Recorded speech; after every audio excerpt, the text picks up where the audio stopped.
Okoza milimo Tikana ngumamela Omwele kilikolo Kolo Yesu Okoza milimo Mama lingena na lona Mama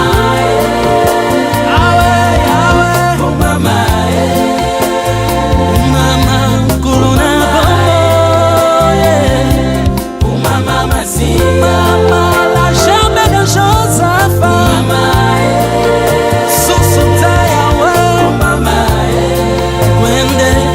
Wende, Kokana yo.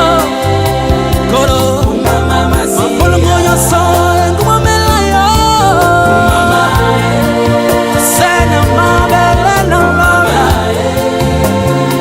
Mama, Bakana mikolo. Moina ngoe como mbeka Mama Ona yo musantu Mama Shalom ma bien-aimée Charlie, que Dieu vous bénisse. Laisse que mon Dieu trouve place dans vos cœurs pour que vous puissiez nous recevoir dans vos maisons. Nous disons merci à Dieu parce que il nous a fait grâce de se voir, de se revoir encore ce matin. C'est pourquoi chaque fois, nous sommes appelés à le dire merci, à le remercier de ces hauts faits, Seigneur, qu'il fait chaque jour dans nos vies. Si on est parmi les vivants, on est compté parmi les vivants aujourd'hui, c'est grâce à ces grands dieux. Nous sommes toujours dans notre parcours sur la source de la sagesse, c'est un Torah qui jaillit. Et comme que nous venons de chanter, nous allons aussi chanter à travers la parole de Dieu.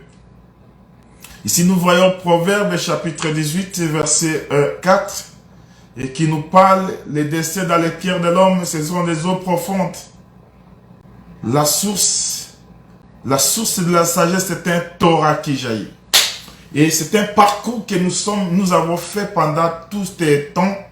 Et aujourd'hui, c'est encore la 8e projection que nous sommes en train de parler.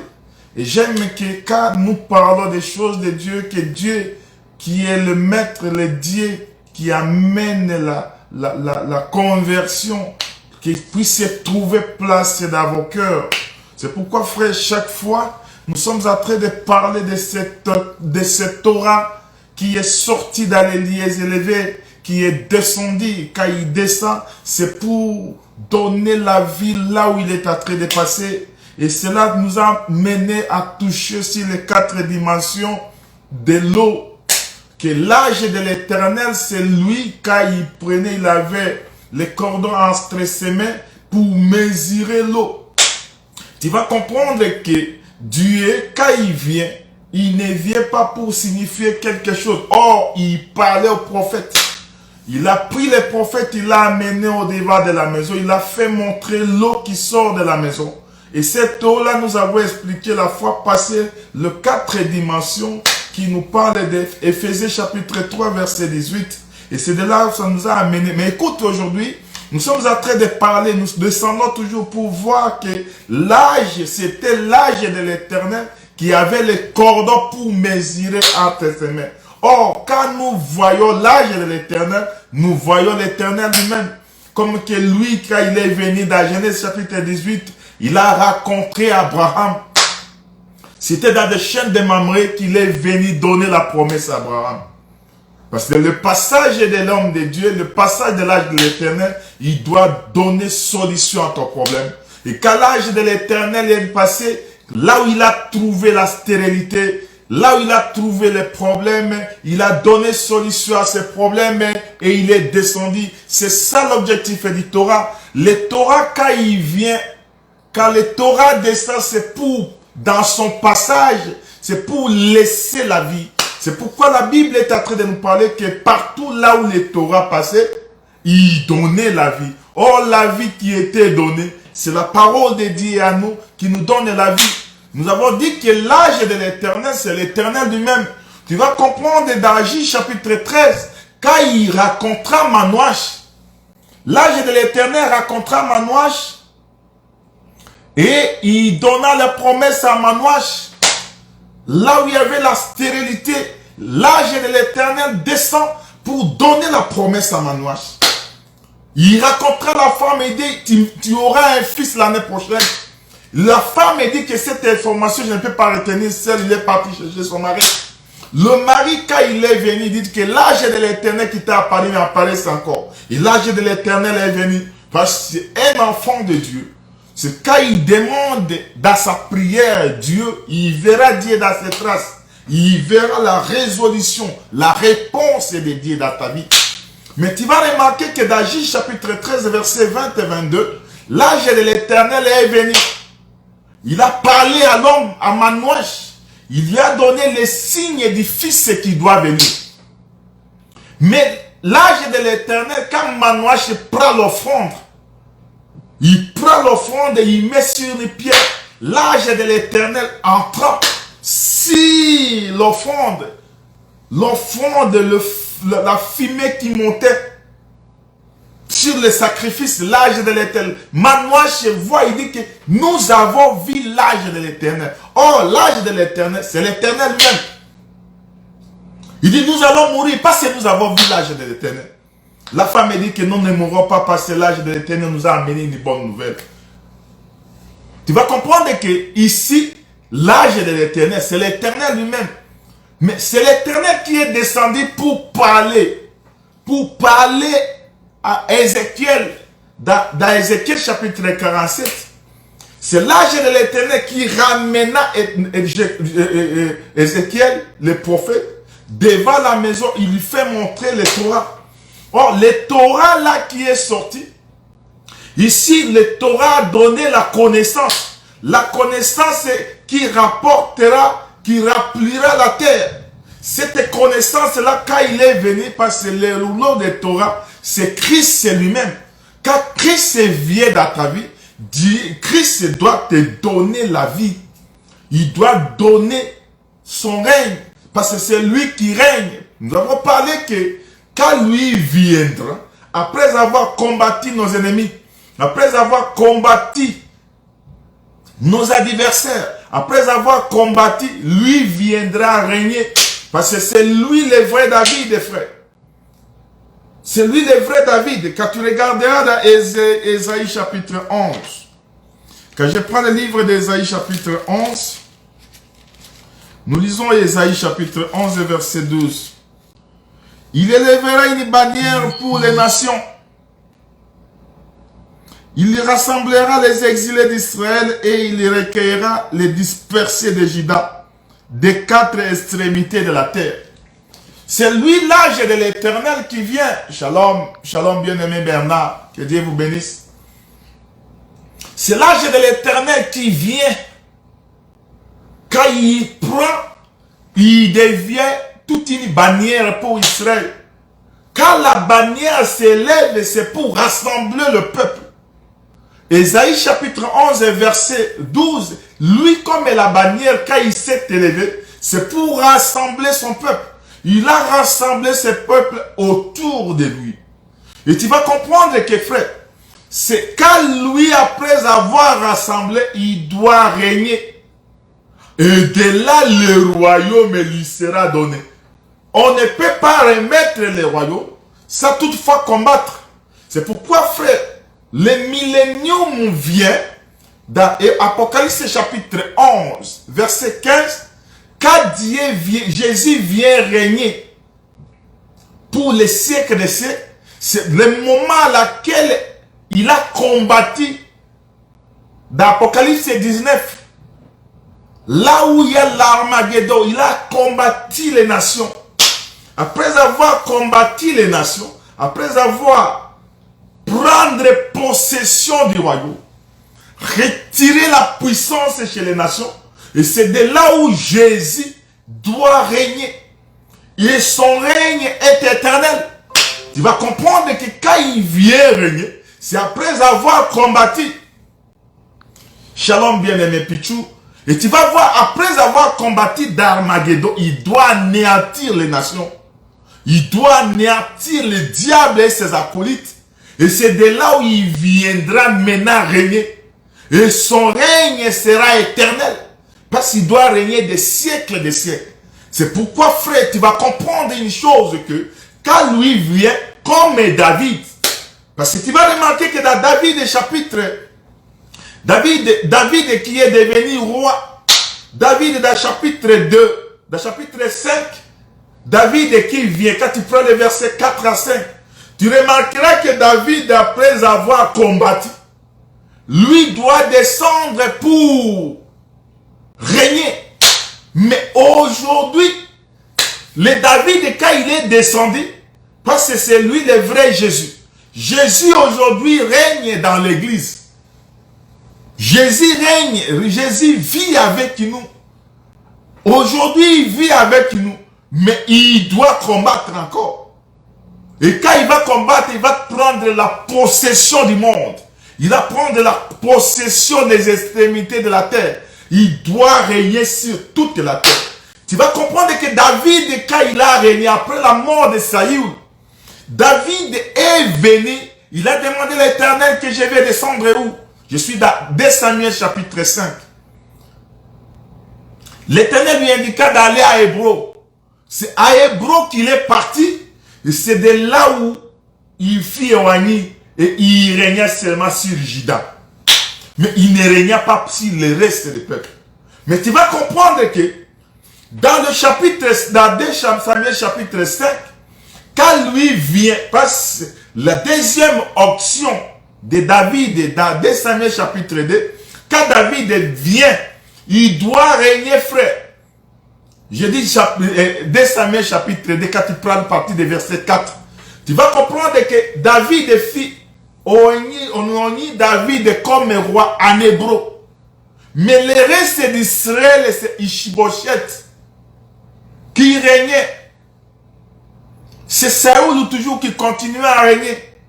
Quand David est venu, il a régné seulement sur un petit peuple qui est l'église de Dieu. Aujourd'hui, David règne dans l'église. David qui est le type de Jésus, il règne sur nous l'église. C'est pourquoi, frère, maintenant dans 2 Samuel chapitre 5, tu vas prendre les versets 4 à 5 et tu vas comprendre que David vient maintenant régner. Les peuples d'Israël, après la mort d'Abner, il vient à Hébron, il raconte. David il dit que c'est toi qui combattais sur nous. Règne sur nous. Maintenant les royaumes, David régnera maintenant sur Israël. Mais avant de régner sur Israël, il y a les Jébusiens qui résistent à David.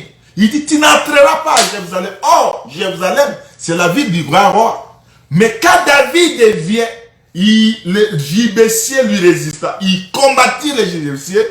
Il combattit les Jébusiens. Et il les renda faibles. Il tua les Jébusiens. C'est ça la guerre d'Armageddon. Après avoir combattu les Jébusiens, et c'est de là il va prendre maintenant possession de tout Israël. C'est ça l'Apocalypse chapitre 11 verset 15. Après avoir combattu, c'est de là où il viendra maintenant prendre possession. Et cette possession qu'il viendra prendre, frère, il va régner. Il va régner, frère, c'est lui le vrai David par excellence. Et tu sais, lui, le chiffre 4, frère. Comme il est venu, David qui doit descendre de la maison du Père. L'objectif de David, c'est d'aller dans les champs, regarder ses frères qui étaient avec Saül. Oh, il y avait Abner, Shama et l'autre qui était dans les champs. Ils étaient dans les champs avec Saül. Mais ils n'ont pas pu délivrer. Oh, quand lui, David, le chiffre 4, il est venu très tôt matin. Je suis dans 1 Samuel chapitre 17, quand tu prends le verset 20. Il est venu très tôt matin. Oh, celui qui est venu très tôt matin, c'est le soleil. Quand il se lève, c'est pour chasser les ténèbres qui est Goliath. Goliath est dominé sur le peuple. Mais David est le quatrième. Quand lui vient, il vient délivrer, frère. C'est pour dire que le chiffre 4, c'est le chiffre de la délivrance. C'est pourquoi, frère, Éphésiens 4 dit à utiliser les 4 dimensions Il a parlé à la longueur, à la largeur, à la hauteur et à la profondeur. Et quand lui vient, frère, c'est pour donner la délivrance. C'est pour lui, le Goliath qui régnait. C'est David qui est venu. Quand il est venu, parce que la mort, Goliath était comme la mort. La mort a régné, frère. Et il faut que David, quand il est venu chasser la mort. L'aiguillon de la mort est passé outre. Il est venu renverser toutes les dominations, frère. C'est pourquoi c'est à lui qu'il y a la délivrance. Quand lui vient, frère, il vient comme une bannière. Il s'élève comme une bannière. Le peuple qui n'avait plus la force, quand le roi vient, la bannière là qui doit s'élever, ça vient pour rassembler, donner l'espoir au peuple, donner l'espoir à ces gens-là, donner tout ce qui revenait pour Israël. Oh, Israël, c'est un peuple de Dieu. Laisse que mon Dieu vous bénisse. Et tu vas comprendre, frère, que quand lui vient, l'âge de l'éternel, qui est l'éternel lui-même, il avait les chiffres, les 1000 coudées dans ses mains, dans les cordons. Quand lui mesure les 1000 coudées, il donne la dimension de l'eau dans les genoux, dans les chevilles, dans le rein et dans les lieux profonds. Je ne reviendrai pas à cela parce que j'ai parlé dans la fois passée. Si vous voulez consulter encore ça, regardez notre vidéo de la fois passée, la 7e partie. Mais tu vas comprendre que lui qui vient avec les chiffres, le chiffre 1000, il vient donner la délivrance. Quand il mesure les lots, c'est pour donner la délivrance à ce peuple. C'est pourquoi, frère, quand tu regardes, ça nous fait rentrer dans les jardins d'Éden. Adam, quand il est venu, frère, dans les jardins, Adam n'a pas pu garder les jardins. Adam a failli dans ses obligations. Or, Dieu a donné à Adam la domination. Il a donné la protection à Adam. Il dit que tu dois garder mon peuple. Et tu dois cultiver cette terre. Tu dois garder les jardins. Mais Adam n'a pas pu garder les jardins. Il a failli à ses obligations. Il a abandonné les commandements. Il a abandonné la parole de Dieu. Parce que quand il a abandonné la parole de Dieu, Dieu les laissa passer. Jean chapitre 14 verset 15 dit, c'est lui qui m'aime, garde mes commandements. Shalom bien-aimé Guilhem. C'est lui qui m'aime, garde mes commandements. Mais Adam n'a pas pu garder les commandements de Dieu. Et comme il a rejeté la parole de Dieu, il ne pouvait pas atteindre le chiffre 1000. C'est pourquoi Adam, toute sa vie, il vécut 930 ans. Or, l'objectif de Dieu était qu'il pouvait vivre éternellement. C'est pourquoi la Bible dit qu'il faut lui empêcher pour qu'il ne puisse plus toucher à l'arbre de vie afin qu'il ne puisse vivre éternellement. Or, l'éternité, c'est celui qui vit des siècles et des siècles. Tu vas comprendre que Adam, quand il est venu, il n'a pas pu atteindre le chiffre 1000. Or, de Pierre chapitre 2, quand je regarde le livre de 2 Pierre chapitre 3, le verset 8, il est en train de nous parler que 1000, le chiffre 1000 est égal à un jour. Un jour est égal à 1000 ans. Or, l'âge ici, qui vient mesurer le chiffre 1000, c'était l'âge de l'éternel. C'était l'éternel lui-même qui mesurait. Pourquoi 1000 coudées? Or, le chiffre 1000, c'était un jour de l'éternel. Tu vas comprendre que le 1000 là ici, chez Dieu, il voit seulement un jour. Mais toute la vie d'Adam, il n'a pas pu atteindre un jour. Adam s'est endormi à 930 ans. Pourquoi? Parce que lui n'a pas pu racheter, n'a pas pu garder, il n'a pas pu délivrer. Il n'a pas pu sauver le peuple. C'est pourquoi, frère, il faut qu'il y ait un nouveau Adam. il faut qu'il y ait encore un homme. C'est lui qui vient, il s'appelle le roi. C'est pourquoi dans Psaume chapitre 90, dans le verset 10, ça parle le chiffre 70. Le chiffre 70, c'est le chiffre du roi. Or, le roi, c'est David. David, quand il est venu avec le chiffre 70. C'est pourquoi, frère, quand il est venu, il avait l'âge de 30 ans. Et après avoir dans l'âge de 30 ans, il fut roi d'Israël. Mais il régnait seulement à Hébreu. Il ne pouvait pas régner dans tout Israël parce que de l'autre côté, il y a Saoul qui continuait à exister. Mais quand Abner est mort, c'est le moment à lequel Israël est parti à l'Hébreu pour aller oindre encore David afin de devenir roi sur Israël. Et David régna 40 ans. C'est-à-dire le chiffre 70, c'est le chiffre du roi. Tu vas comprendre que Psaume 90, verset 10 qui nous explique, c'est David qui nous montre que le chiffre 90, c'est le chiffre du roi. Mais il y a un homme qui est venu. Or, David qui a atteint 70 ans, était mortel. Il est mort, on l'a enterré. Et c'est de là parler du vrai David qui doit venir.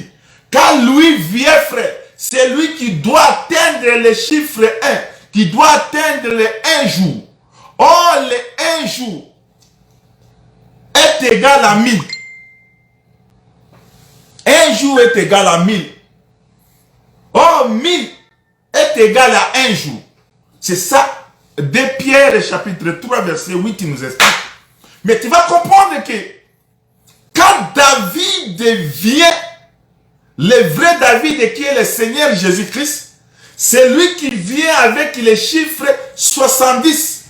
Pourquoi il vient avec les chiffres 70? C'est pour qu'il puisse atteindre, pour qu'il vienne compléter les 930 ans que Adam n'a pas pu compléter. Quand lui vient avec les chiffres 70, et si nous prenons les 90 ans du chiffre du roi, qui est le Seigneur Jésus-Christ, il vient avec Adam, il met, ça devient le chiffre 1000. Et de là nous amène directement dans Michée. Parce que dans Michée chapitre 1er, quand tu prends son verset 1er, j'aime lire les Écritures, frère. Parce que la Bible marche avec la précision des Écritures. Parce que les chiffres, parce que c'est lui, il dit que, et toi Bethléem Ephrata, petit théâtre de milliers de Juda, de toi sortira pour moi celui qui dominera sur Israël et dont les activités remontent au temps ancien, au jour de l'éternité. C'est lui le jour de l'éternité, frère.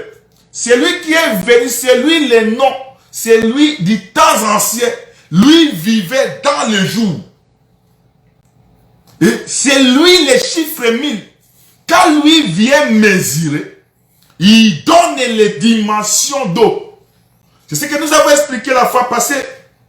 Cette eau-là qui était dans les chevilles, il mesura 1000 coudées. L'eau monte sur les genoux, monte sur le rein, monte dans les lieux profonds où les prophètes ne pouvaient plus. Il engloutit les prophètes. C'est pour dire que quand David, le vrai David vient, le Seigneur Jésus-Christ qui a le chiffre 70, lui vient, frère, comme le roi. Il vient, il doit atteindre un jour. Or, un jour, c'est le Mila. Or, le Mila, lui, vient, c'est pour délivrer. C'est pour dire que Adam, qui avait 930 ans, il n'a pas pu délivrer. Il a failli dans ses obligations. C'est pourquoi lui, comme l'eau, il doit rentrer encore. Il sort dans le jardin d'Éden, il vient dans les lieux élevés. Nous avons dit que le fleuve qui vient du jardin, c'était venu de l'Orient. Lui est descendu pour maintenant arroser la totalité du jardin. C'est pour dire que c'est lui le chiffre 1, le chiffre 1000 pour délivrer, pour sauver. Quand lui vient, frère, il vient sauver son peuple. C'est pour dire que le chiffre 1, c'est le Seigneur Jésus-Christ. C'est lui l'ancien du jour. Pourquoi il est appelé l'ancien du jour? Parce que le chiffre 1 est en lui. Lui vit au jour de l'éternité. Ses activités remontent dans les temps anciens. Mais écoutez, frère, tu vas comprendre que quand lui vient, il est comme une bannière. Dans Ésaïe 11, verset 12, il dit qu'il s'élève comme une bannière. La bannière s'élève, c'est pour délivrer, frère. Ésaïe chapitre 11. Je relis encore, parce qu'il faut toujours relire. Il élèvera une bannière pour les nations.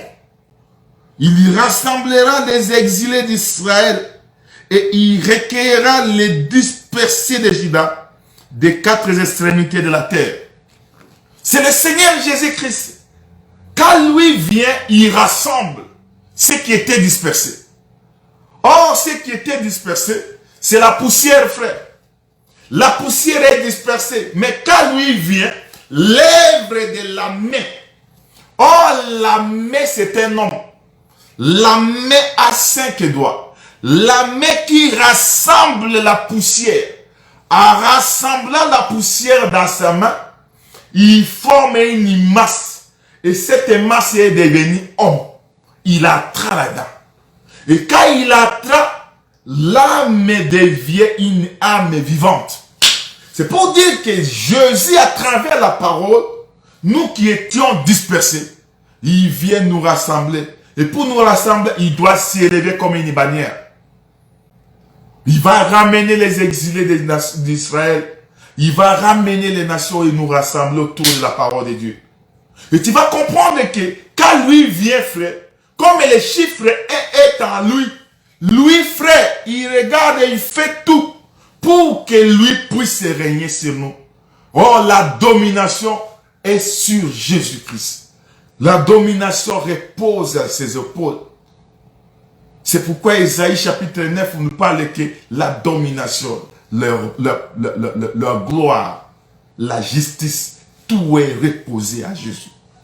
C'est lui le vrai roi qui vient avec les chiffres 70 pour délivrer son peuple. Et quand lui vient, frère, il vient avec sa part. Écoute, frère, aujourd'hui nous pouvons un peu toucher Ézéchiel chapitre 47. Nous prenons les versets 9 à 10. C'est de là que nous allons parler parce que nous sommes en train d'aller vers la fin. Frère, la Bible, la parole de Dieu, c'est un chant. On ne peut pas la terminer, frère. On met toujours un point virgule.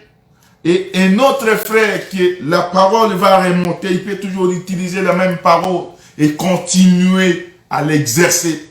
Mais tu vas comprendre que ici, dans Ézéchiel 47, verset 9, il dit, tout être vivant qui se met vivra partout où le Torah coulera. Et il y aura une grande quantité de poissons, car là où cette eau arrive, les eaux deviendront saines. Et tout vivra partout où parviendra le Torah. Je prends le verset 10. Des pêcheurs se tiendront sur ses bords, depuis Engedi jusqu'à Anagrem.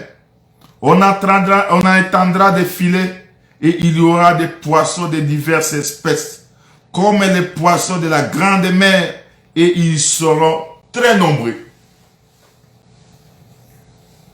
Ici, la Bible nous dit que le Torah avait l'objectif. L'objectif du Torah, c'est de rendre sain son passage. C'est-à-dire, là où le Torah qui est venu du ciel, et nous avons dit le Torah, c'est le Seigneur Jésus-Christ. Jésus qui est venu du ciel, qui est venu du trône. Or, le trône, c'est l'habitation de Dieu. Shalom, prophète Raph. l'habitation de Dieu. Or, le trône, c'est là où Dieu habite. Le trône, c'est dans un lieu élevé. Or, le trône, c'était le trône de Jésus, de Dieu et de son ami. Mais tu vas comprendre, ici, je parle ici, Apocalypse 22, le premier verset. Verset 2 plutôt. Tu vas voir que cet homme ici, quand il parle du trône, Ésaïe 66, verset 1er nous dit que le ciel était ton trône. Or, celui qui est venu du ciel, c'est le Torah, frère. La Bible dit que le fleuve est sorti du trône. Or, le fleuve, c'est un homme. Or, le fleuve Jacques 4 nous montre que c'est Jean 7, 37. C'est lui le fleuve. Quand lui sort, frère, c'est pour demander à ceux qui ont soif de venir boire. Mais regarde un peu, frère, Ézéchiel 47, le verset 9-10, nous dit que le passage, partout où l'auditorat passera, il va donner la vie. Tu vas comprendre qu'il n'y avait pas la vie. Mais comme lui qui est celui qui est venu du trône, qui est venu du ciel, le Seigneur Jésus-Christ, dans son passage, il doit donner la vie, frère. L'objectif de cette eau, c'est de donner la vie là où il n'y avait pas la vie. C'est pourquoi quand il est venu, frère, le fils, quand il est venu, il a trouvé la mort. La fille d'une veuve de Naïm. Il était dans la maison. Il était à l'intérieur de la ville. Mais tu vas comprendre qu'un jour, il faut que la mort atteigne le fils de la veuve. Mais on prend l'enfant qui est mort. On est en train de sortir avec cet enfant en dehors de la ville. Quand on est en train de ramener l'enfant hors la ville, à la porte, il racontera un homme qui est entré dans la ville. Or, l'homme qui est entré dans la ville, c'est lui qui amène la vie. Quand il racontera le fils de la veuve, il donna la vie. Or, dans la ville, il y avait celui qui avait amené la mort. Or, la mort est entrée à travers Adam. Et quand la mort est entrée, le mort doit faire sortir le peuple hors la ville. Il ramène la veuve et son fils pour jeter l'enfant hors la ville. Or, dans la porte, il y avait un homme qui entrait. C'est lui le second Adam. Lui vient avec la vie. Il donne la vie à la veuve.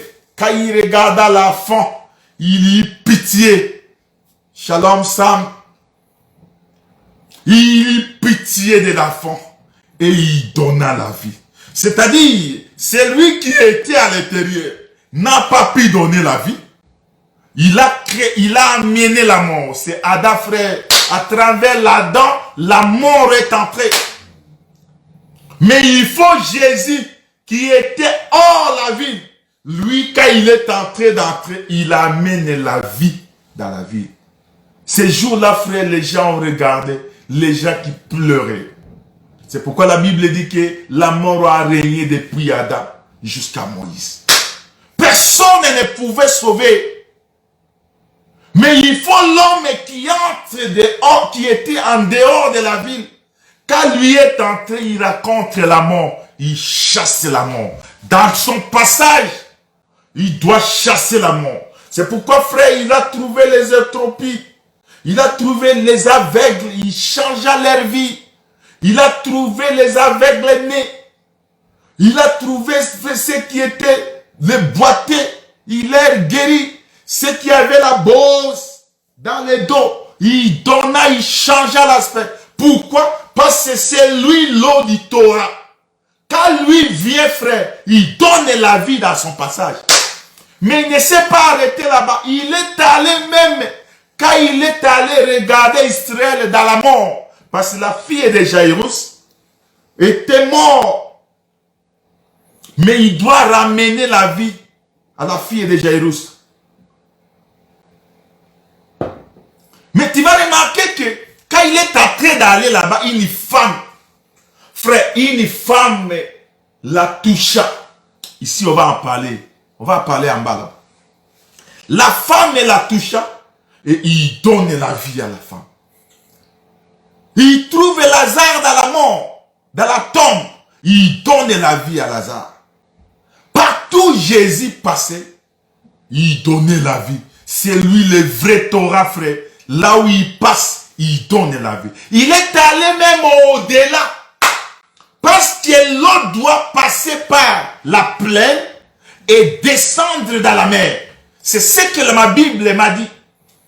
Et quand il termine de la plaine, il descend dans la mer. Or, la mer, nous avons dit que c'est le regroupement d'eau. Or, de l'eau, le regroupement d'eau, l'Apocalypse 17, il dit, l'eau que vous avez vue, ce sont des nations, des peuples, des tribus et des langues. Or, l'eau de la mer, quand le Torah entre dedans, il doit donner la vie aux poissons qui sont dans la mer. Et il y aura beaucoup de poissons. Et quand lui donne la vie, il y aura aussi des pêcheurs qui viendront faire. Or, les pêcheurs, quand il vient avec ses filets. Frère, il vient avec ses filets. Pourquoi? Parce que l'eau est devenue déjà, la vie est dans l'eau. Comme la vie est dans l'eau, les pêcheurs doivent venir, frère, avec leurs filets pour pêcher. C'est pourquoi dans Luc chapitre 5, verset 4, lui, frère, il doit arriver d'abord dans la plaine, c'est au bord de la mer. C'est de là où, frère, il prêche les sables de la mer. Or, les sables de la mer, ce sont les fils d'Abraham, la postérité terrestre. Il prêche, après avoir prêché, et il dit à Pierre, Pierre, avance ta barque dans les lieux profonds. Et Pierre dit que Seigneur, nous avons péché toute la nuit, on n'a rien trouvé, mais à ta parole. Écoute ici, frère, le pécheur, quand ils sont en train d'aller pécher dans les lieux profonds, ce n'est pas par leur propre idée. Ce n'est pas par leur propre initiative. C'est aux paroles du maître. C'est pourquoi un ministre ne peut pas se frapper la poitrine pour dire que c'est moi. Toi qui, si tu pêches aujourd'hui, c'est à cause de lui a dit. Il dit va. Et Pierre dit à ta parole, je jetterai mon filet. Et il a jeté le filet. Il ne pouvait plus retirer ce filet à cause de la quantité de poissons qu'il avait attrapés. Et le Seigneur lui dit, je te ferai pêcheur d'hommes. Or, le filet, c'est la parole de Dieu. Et quand il est jeté, frère, il est jeté. Il y a un verset là qui dit, quand il jette le filet, il amène même les arbres, les poissons qu'on ne mange pas et les poissons. C'est de là, quand le filet amène, lui-même, il va choisir ce qui est bon. Il le prend. Ce qui est mauvais, il le retourne. Il jette. C'est lui qui fait la différenciation. Tu peux être attrapé par le filet, mais tu ne retournes pas parce que tu n'es pas agréable pour être mangé. C'est pourquoi dans Actes chapitre 2, frère, tu vas trouver que les jours là, quand Pierre et les 11 sont sortis, c'est de là où ils ont accompli la parole. De Luc 5, verset 4, d'aller devenir le pécheur d'hommes. Quand ils ont jeté leur filet, au nom du maître. Parce qu'on ne jette pas le filet sans l'ordre du maître.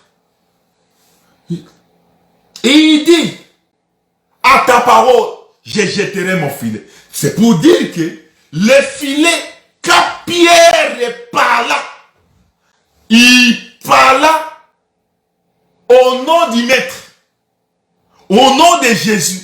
C'est pourquoi nous, quand on prêche, on ne prêche pas au nom. Frère, pour trouver la place dans ton cœur, ce n'est pas un homme. Ce n'est pas un homme qui va trouver, qui va parler même et qui parle comment. Pour trouver la place dans ton cœur, il faut que le Maître donne l'ordre. C'est pourquoi, frère, il dit à Pierre, jette ton filet, va, avance ta barque, avance et jette ton filet. C'était dans les lieux profonds. Or, les lieux profonds, c'était un peuple de loin. C'était toi et moi, frère, que le filet allait nous chercher là où on était caché, là où on était loin. Le filet, Dieu, Jésus a laissé après avoir parlé avec les sables de la mer. Il doit renvoyer les disciples d'aller dans un lieu profond, les extrémités de la terre. C'est pourquoi il dit, frère, allez, faites de toutes les nations mes disciples, à commencer par Jérusalem, jusqu'aux extrémités. Or, les extrémités, c'est les lieux profonds. C'est les lieux profonds à laquelle le Seigneur est allé nous chercher et nous ramener. Et quand il nous a ramenés, frère, aujourd'hui, la Bible dit, dans Acte 2, verset 39, qu'il était plus de 3000 hommes, 3000 poissons qui étaient pêchés, se sont associés au groupe des disciples. Frère, ils vivaient ensemble dans la parole. Si aujourd'hui nous vivons ensemble, c'est à cause de la parole de Dieu. C'est à cause de l'ordre du Maître.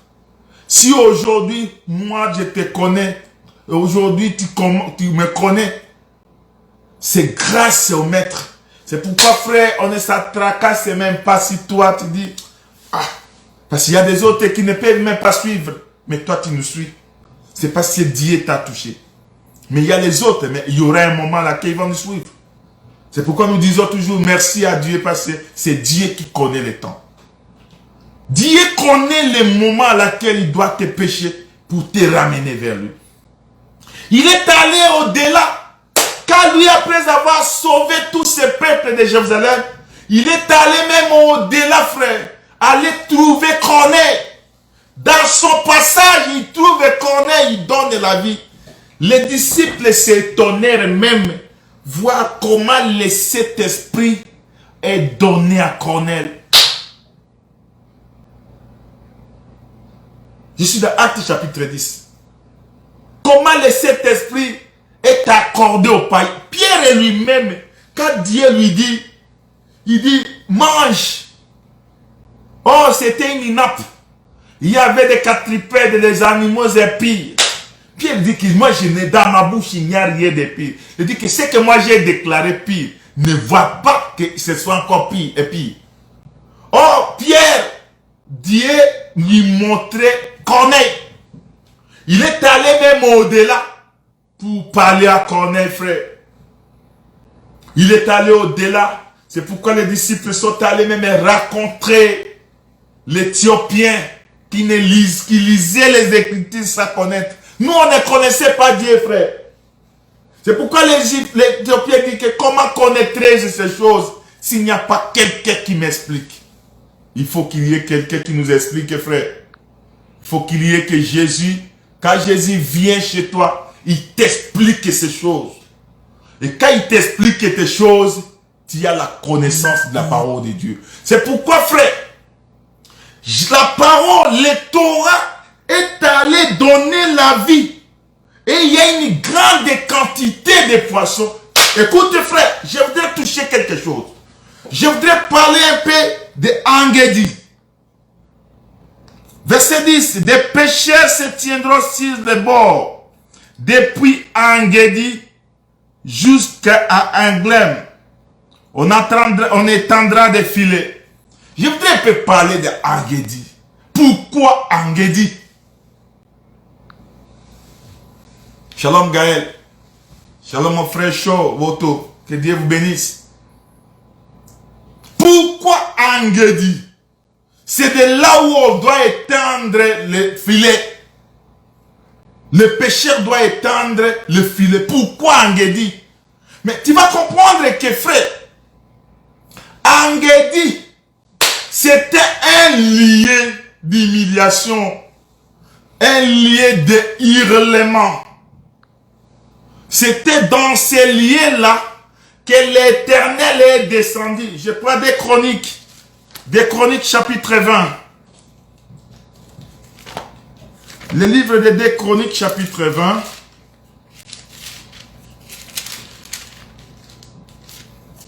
Tu peux lire le premier verset jusqu'au verset 30. Mais moi, je vais prendre seulement quelques éléments.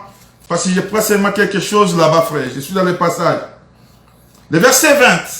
Je prends le verset premier. Après cela, les fils de Moab et les fils d'Ammon, et avec eux des Moabites, marchèrent contre Josaphat pour lui faire la guerre. On vint en informer Josaphat en disant, une multitude nombreuse s'avance contre toi depuis l'autre côté de la mer, depuis la Syrie, et ils sont à Tchachom, Tamar, qui est Engedi. Ici, frère, tu vas comprendre que il y a les Moabites et les Ammonites. Se sont légués contre le peuple de Dieu pour faire la guerre. Ils ont appris encore d'autres rois afin de combattre Israël. Mais on informa le roi Josaphat qu'un peuple grand, innombrable sont de l'autre côté. Ils viennent te faire la guerre. Or, les peuples se sont rassemblés dans un lieu appelé Engedi. Mais tu vas comprendre que Josaphat, quand il a tendance là, il perd. Il alla vers Dieu. Il dit à Dieu que je suis capable de dévaster le peuple. Je ne peux les combattre. Parce que c'est un peuple grand, un peuple fort. Je ne suis pas capable de les combattre. Mais l'Éternel lui dit, pourquoi tu cries? L'Éternel était utilisé par un homme. L'Éternel lui dit qu'il ne regarde pas ce peuple. Demain, moi-même, je vais faire la délivrance. C'est un lieu, frère, à laquelle Dieu est descendu. Le lieu à laquelle Dieu vient pour combattre. Mais j'aime le verset 22. J'aime le verset 22. Au moment où l'on commençait les chants, Dieu a dit seulement que, comme Jonathan, un enfant de Dieu, confia la parole de Dieu. Car la parole qui sort dans la bouche de l'Éternel ne faillit jamais. La promesse de Dieu doit s'accomplir dans ta vie et certainement ça doit arriver, frère. Mais tu vas comprendre comme que Dieu a dit qu'il ne regardait pas ces peuples innombrables. Moi-même, je vais les combattre. Dans le verset 22, il dit, au moment où l'on commençait les chants et les louages, l'Éternel plaça une embuscade contre les fils d'Ammon et de Moab.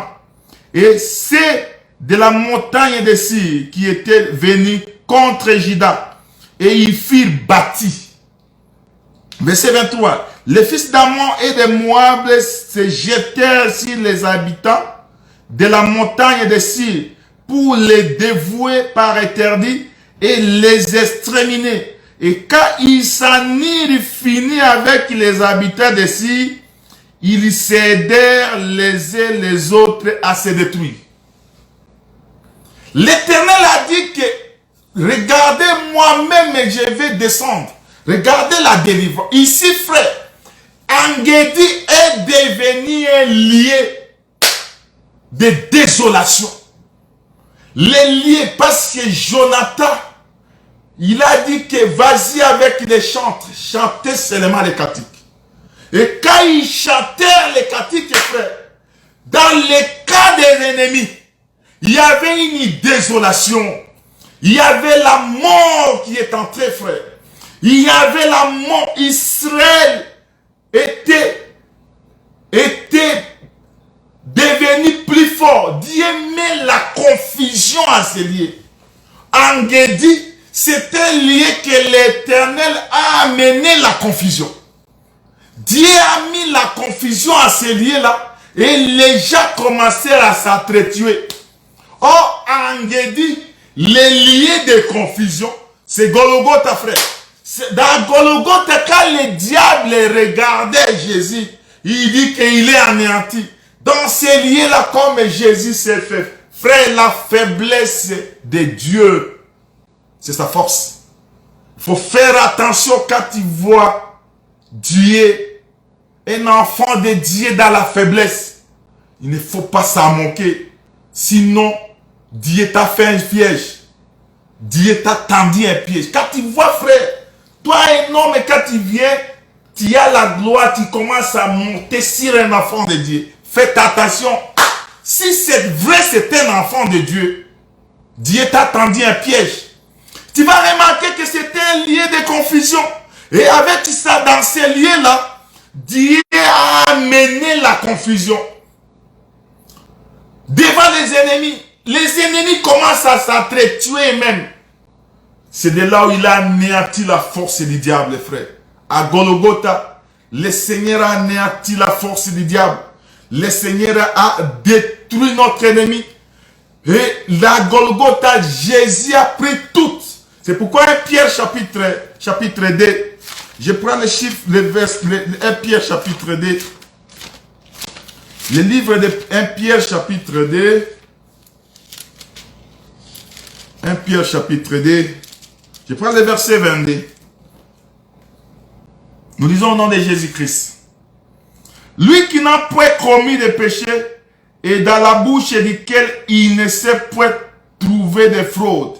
Lui qui injurie ne rendait point d'injure, maltraité, ne faisait point de menace, mais s'en remettait à celui qui juge justement. Lui qui a porté lui-même nos péchés à son corps sur le bois, afin que, morts au péché, nous vivions pour la justice. C'était le lieu. Oh, Golgotha, c'était le lieu à laquelle Dieu nous a justifiés. Tu vas comprendre que, frère, lui, quand il montait, on l'injuriait. L'ennemi voyait Jésus anéanti. Il disait même que, regarde, lui qui sauvait les morts, qui ressuscitait les morts, qui délivrait, pourquoi aujourd'hui il est là? Oh, dans Golgotha, il garda le silence. C'est de là où, frère, il a anéanti la force de l'ennemi. Le diable croyait Jésus anéanti. Or, à Golgotha, c'est dans ces lieux-là, il a renversé, il a amené la confusion. Il a anéanti la force des Moabites. Il a anéanti la force des Ammonites. Dans ces lieux, Jésus, en Guédi, c'est un lieu de confusion. En Guédi, c'est un lieu à laquelle Dieu a justifié son peuple. Dans ces lieux-là, l'Éternel lui-même est devenu juge. Il est venu juger à la place de son peuple. En Guédi, c'est le lieu à laquelle Dieu nous a justifiés, frère. Oh, Jonathan, le roi Jonathan, quand on voit le roi, on voit son peuple. Le peuple est devenu faible. Il n'avait plus la force. Mais quand nous sommes devenus faibles, et c'est là où nous sommes forts, frère. Tu vas remarquer que dans Engedi, c'est un lieu à laquelle Dieu est venu nous justifier. Il est venu nous rendre justice. Et on est justifié à travers Engedi, l'œuvre de la croix. Écoutez, frère, Engedi encore, c'est un lieu où le Père donne le pouvoir au Fils. Le lieu à laquelle le Père cède le pouvoir. Le Père doit céder le pouvoir. Je cherche un verset, frère.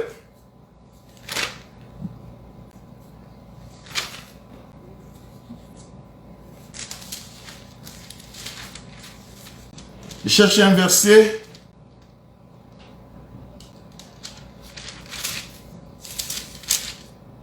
Je suis dans 1 Samuel.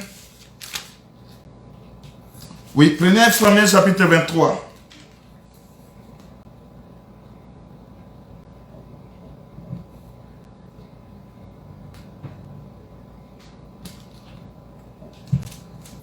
Je prends le 1 Samuel chapitre 24. De là, David monta vers le lieu fort d'Engedi, où il demeura. Lorsque Saül fut revenu de la poursuite des Philistins, on vint lui dire, voici David est dans les lieux d'Engedi. Saül prit 3000 hommes d'élite sur tout Israël et il alla chercher David. Et ces gens jusque sur les rochers des boucs sauvages. Il arrivait à des parcs de brebis qui étaient près des chemins et là se trouvait une caverne. Et il entra pour se couvrir les pieds. Parlons un peu ça. Engedi, c'était lié à laquelle David s'est caché. Quand Saül, qui est le roi, parce que je vous informe, en Israël, il y avait 2 rois. Un roi qui est appelé père, et l'autre roi s'appelle fils. Or, le père, c'est Saül, le fils, c'est David. Je suis dans Ézéchiel, 1 Samuel chapitre 24.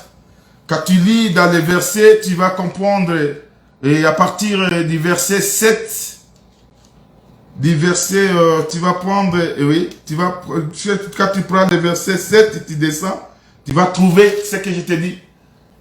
David, c'était l'oreille, il a reçu l'onction. Il régnait, mais ça a fonction. Parce qu'il était encore fils. Le père, qui est Saül. Or, Saül, c'est le père, le roi d'Israël. Tu vas remarquer, dans 1 Samuel chapitre 18, Saül, qui est le roi, il avait un fils appelé Jonathan. Mais dans Ésaïe, 1 Samuel chapitre 18, quand David renversa Goliath, Jonathan aima David comme son âme.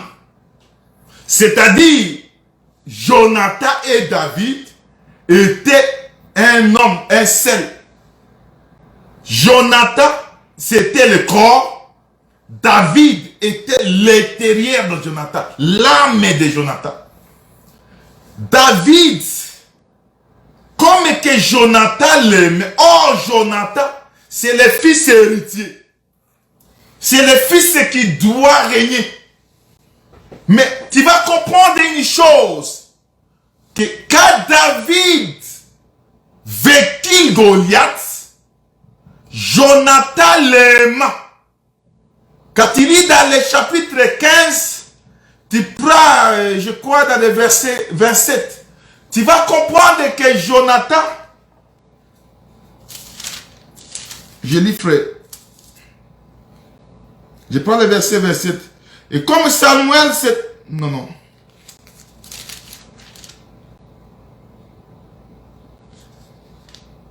Je dois chercher un verset, frère. Dans ce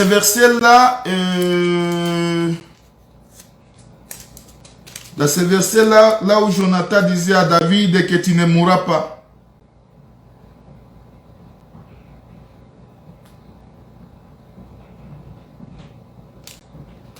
Je cherche ce verset, s'il vous plaît.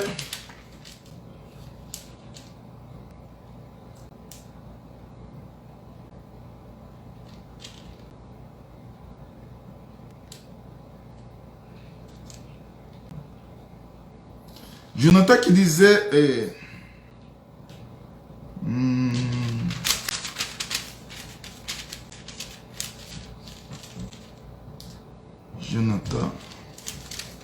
Jonathan disait à David que tu régneras et je serai à côté de toi. Oh, c'est Jonathan. C'est Jonathan qui est le prince. Dans la nouvelle ligne, tu vas comprendre que quand David était absent dans la place, le Saoul demanda à Jonathan où est le fils d'Ésaïe. Il dit qu'il m'a demandé qu'il va aller chez lui. Il va aller dans la maison de son père. Il mangera la nouvelle ligne avec. Il dit que, mais comment toi, tu ne vois pas que aussi longtemps que le fils d'Ésaïe existe, il pèse sur ton royaume. Mais j'aime cette parole de Jonathan. Il a dit quelque chose là-bas, frère. Je cherche ce verset.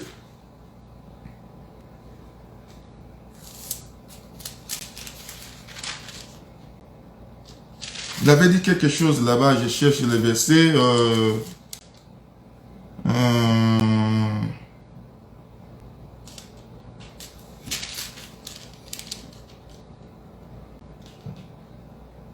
Oui. Je crois que je suis dans 1 Samuel chapitre 23. Je prends le verset 27 et le verset 17. Il lui dit, ne crains rien car la main de Saoul, mon père, ne t'atteindra point. Tu régneras sur Israël et moi, je serai à côté, au second rang près de toi. Saoul, mon père, le sait bien aussi. Tu sais pourquoi, frère, Saoul poursuivait Jonathan et poursuivait David? Saoul poursuivait David parce que il lui compromettait au royaume, à son règne, au règne de Jonathan. Oh, Jonathan savait que ce n'est pas moi qui dois régner. C'est lui qui règne, c'est l'intérieur. Mais moi, Jonathan, je dois être à côté de toi. Mais tu vas comprendre que, frère, dans 1 Samuel chapitre 23, verset 17, Jonathan qui dit à David que tu régneras, mon père aussi le sait, que toi tu vas régner. Mais frère, nous sommes en train de parler d'Engedi. Tu vas comprendre que Engedi, c'est le lien à laquelle Saoul est entré pour se couvrir les pieds. Couvrir les pieds, c'est-à-dire dormir. Il trouva la caverne d'Engedi. Il entra dans cette même caverne où David était dedans. Les gens qui marchaient avec David dirent à David, regarde l'Éternel la main de ton ennemi. Mais David dit, je ne peux pas toucher la main à l'oreille. Frère, toucher la main à l'oreille de l'Éternel, faites attention. Un serviteur de Dieu. Et je dis le vrai serviteur de Dieu. Tu ne peux pas parler mal d'un serviteur de Dieu. Mais quand David, ils étaient dans la même caverne. David, quand il regarda le roi, il dit, oh, les gens lui disent que tu l'es. Parce qu'il est là pour te tuer. Oh, Saoul, son objectif, c'était de tuer David, afin que David ne règne pas. Le royaume, c'était pour Jonathan. Oh, Jonathan, c'était le corps de David. Le David, c'était l'intérieur. Oh, le père qui cherchait toujours que le royaume soit pour Jonathan. Oh, Dieu avait donné déjà ce royaume à David. Oh, David, c'est Jonathan. C'est pourquoi il est fils de Saoul, le roi. Mais il dit, je ne peux pas toucher à l'oreille de l'Éternel. Mais il prend, il va, quand Jonathan se couvrait les pieds, frère. David vient, il coupa le pas de la robe.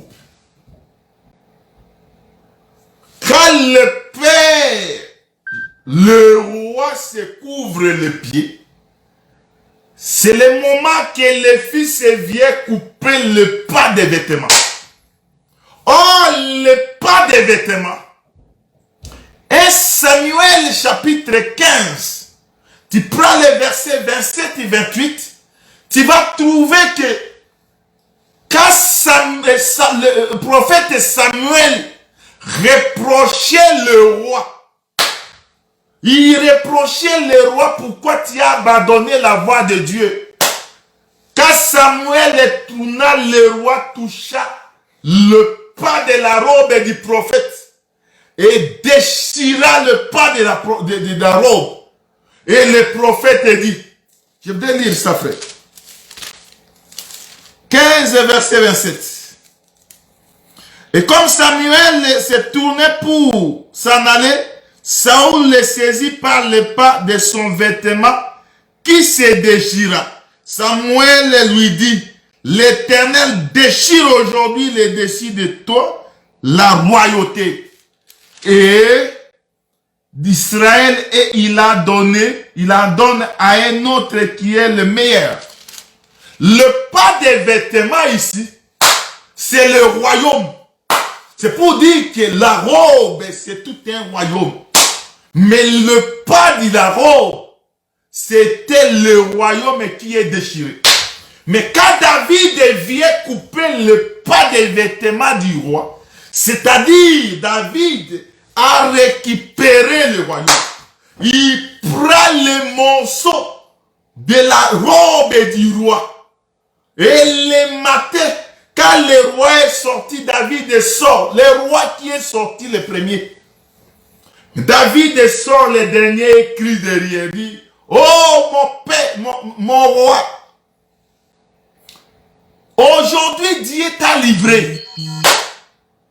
Regarde ton pas de vêtements et ta trémémé, c'est-à-dire le royaume, lui a été déjà retiré. Pourquoi le royaume lui a été retiré?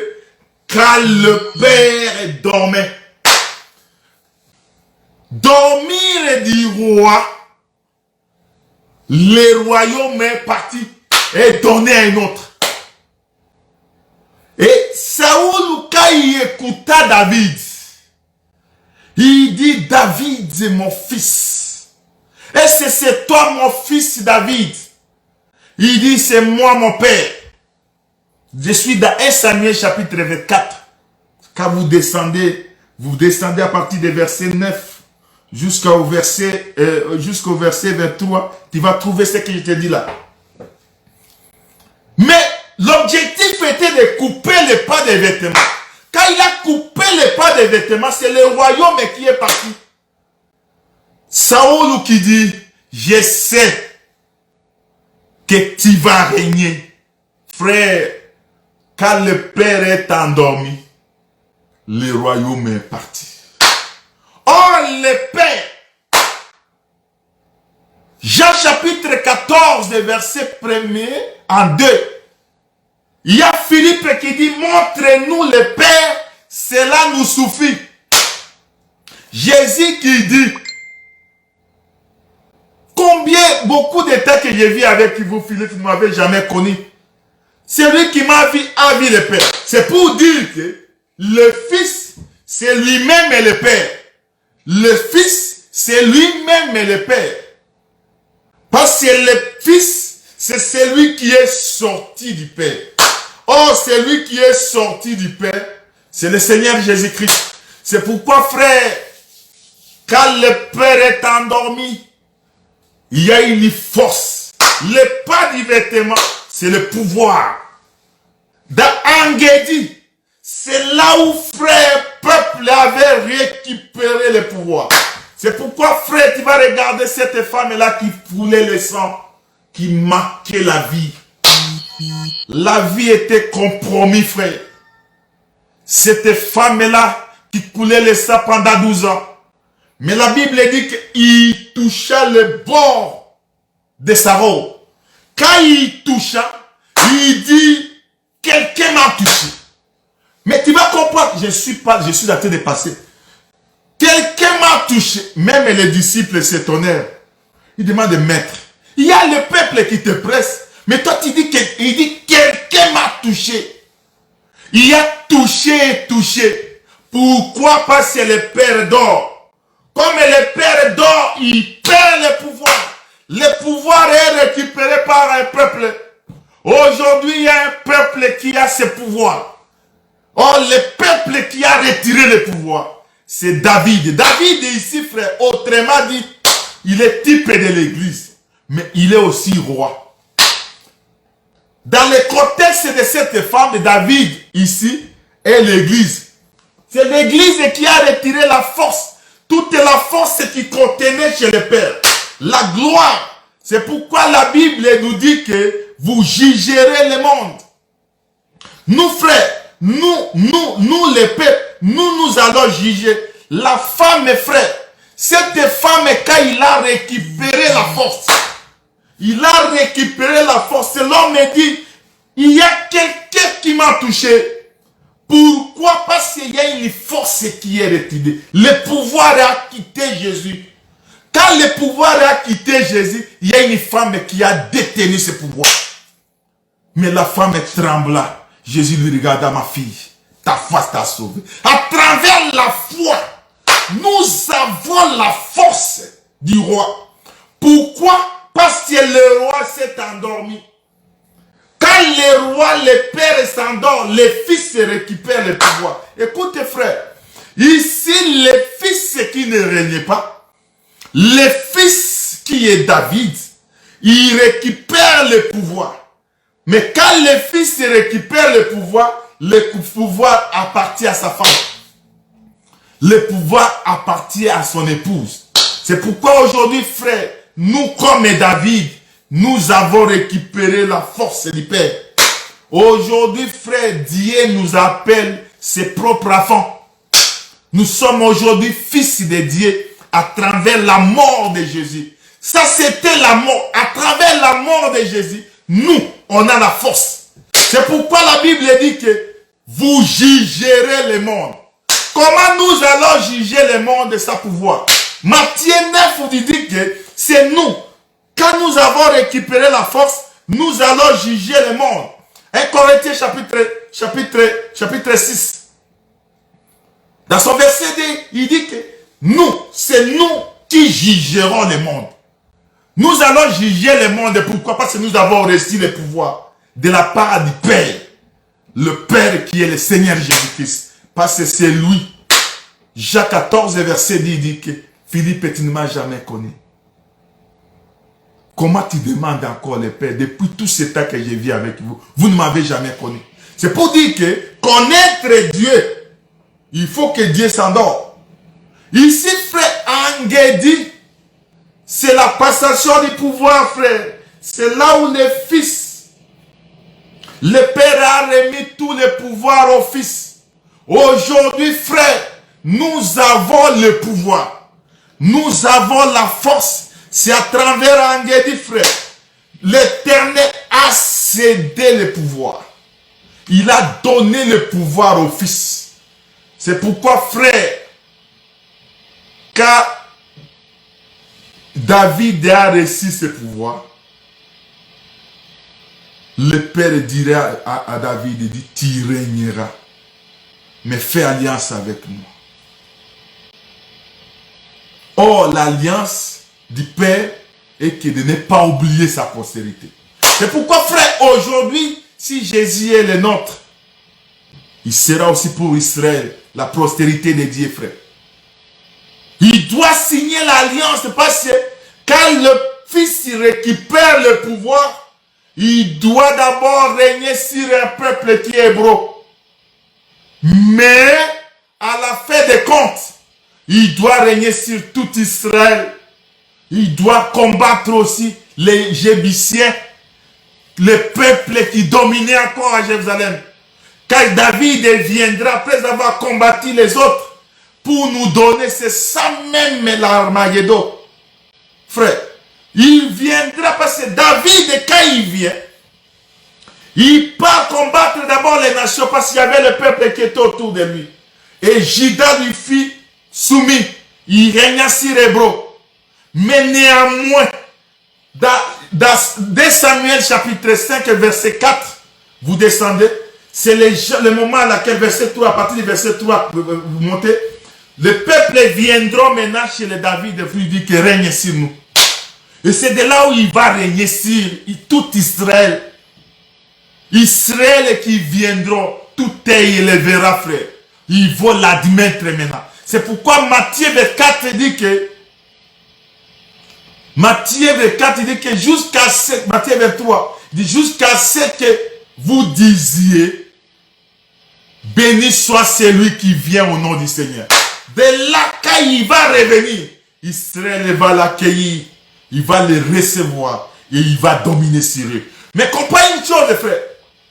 David, après avoir régné, il doit aller encore combattre les Jébusiens.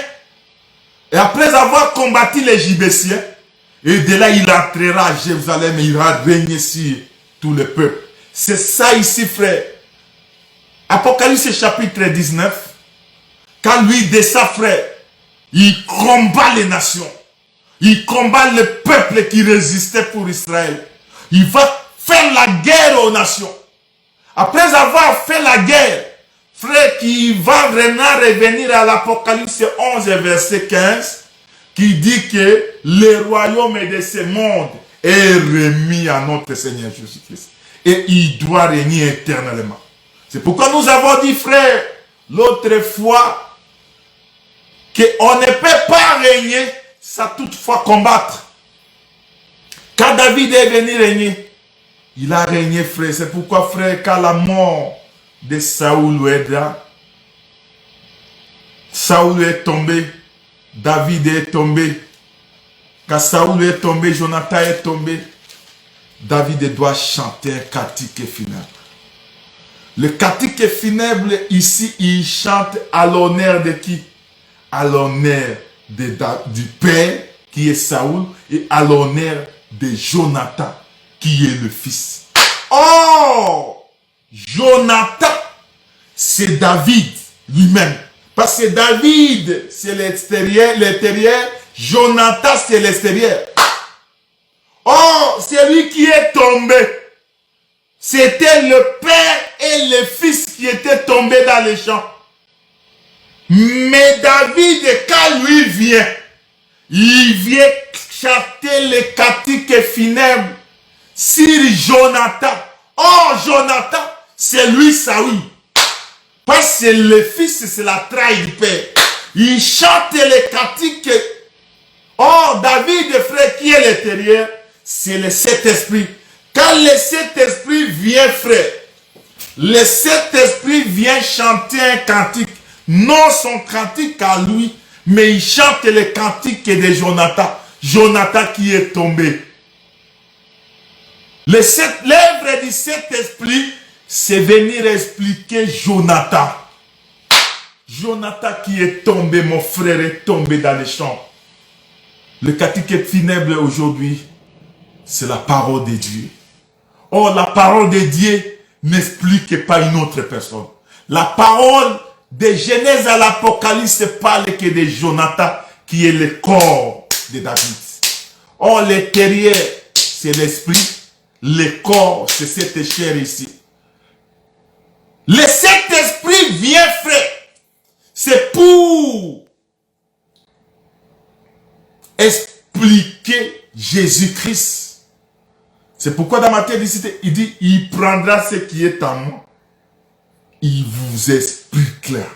Il vous exprime, il expliquera au peuple. C'est pour dire que quand David chante les cantiques funèbres, c'est ça même l'évangile éternel. C'est ça même le rôle du ministère. La parole de Dieu explique que Jésus, dans toutes les Écritures, c'est pourquoi Matthieu 24, Luc chapitre 24, il dit que la loi, les prophètes et les psaumes ont parlé que des mots. Tout ça, frère, parle que du Seigneur Jésus-Christ. C'est pourquoi quand Pierre et les 11 sont sortis, ils n'ont pas parlé d'une autre chose. Parce qu'ils étaient remplis de cet esprit, ils ont parlé de Jonathan, de Jésus-Christ, qui est le vrai Jonathan. Aujourd'hui, frère, dans Angedi, c'est le lien à laquelle le Père a cédé le pouvoir au Fils. Aujourd'hui, Jésus règne. Jésus qui est le Fils. Le Père a pris tout. Il a donné au Fils. La domination, la gloire, la puissance appartient à Jésus-Christ. Jésus aujourd'hui, dans Angedi, David a eu la force de retirer le pouvoir parce que le Père s'est endormi. Le Père qui s'endort ici, c'est Dieu. C'est le Seigneur Jésus-Christ. Et c'est de là où nous avons récupéré la force. Mais tu vas retrouver un glade. Un glade, c'est le lieu d'hurlement. Nous venons de finir, frère. C'est un lieu de hurlement. Un lieu de confusion. Quand je prends Ésaïe chapitre 15. Ésaïe chapitre 15. Ésaïe chapitre 15, verset 8. Car les cris environnent les frontières de Moab. C'est lamentation retentissante jusqu'à Églem. Églem. C'est lamentation retentissante jusqu'à Bérélim. C'est un lieu de lamentation, les lieux de hurlement. Le peuple là, frère, ils se sont lamentés. Ils ont hurlé quand l'Éternel s'est abattu. Oh, il faut que le Torah vienne. Le rôle du Torah, c'est de passer par Engebi, de passer par Églem. C'est de là où il va donner la paix. Églem, c'est le lieu de hurlement. C'est le lieu de confusion. Là où Dieu a fait retentir sa puissance. Là où Dieu a frappé. Mais là, le lieu à laquelle Dieu a frappé, le Torah est venu et passé par là. C'est là où, frère, le pécheur doit étendre leur filet. C'est là où les pécheurs, le ministère aujourd'hui, c'est dans les lieux là que Dieu a donné la parole.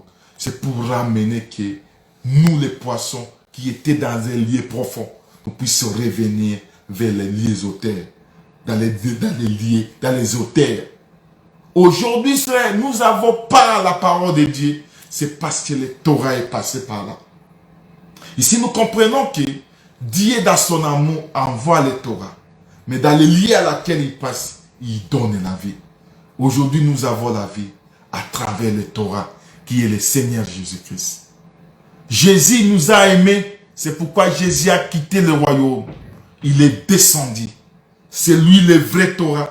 Quand il est venu, frère, nos lamentations, nos retentissements, nos hurlements, il a effacé ça.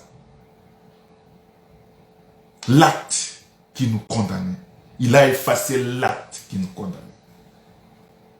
Qui pesait sur nous, frère. Jésus-Christ est venu payer un prix. En payant un prix comme un Torah, il donne la vie. C'est pourquoi nous avons la vie aujourd'hui. Nous sommes des hommes heureux. Est-ce que mon Dieu vous bénisse? Sois béni de l'Éternel parce qu'il t'a aimé. C'est pourquoi il te donne la parole. La parole que nous avons aujourd'hui nous ramène dans une bonne voie. Béni soit Dieu qui nous aime et qui nous donne toujours cette parole chaque jour. Que mon Dieu vous bénisse au nom de Jésus. Amen. On s'excuse un peu parce qu'on a pris beaucoup de temps. On a pris beaucoup de temps, on vous a pris beaucoup de temps. Et on a pris presque 30 minutes. Que mon Dieu vous bénisse au nom de Jésus. Amen.